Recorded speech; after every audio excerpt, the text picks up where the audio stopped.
អូនមានរឿងលាក់បងច្រើនណាស់តែមានពេលខ្លាំងបងធ្វើមិនដឹង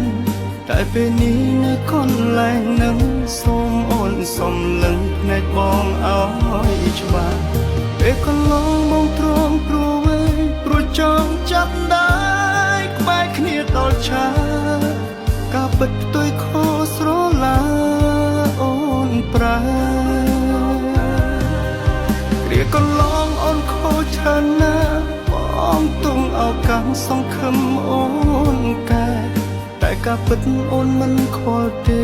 ថែមមិនឈឺស្នេហ៍ដាក់បងរាល់ថ្ងៃគ្រាកន្លងអូនចំចាក់ចិនចំណែកបងវិញនៅប្រឹងប្រងដៃចុងក្រោយនៅតែ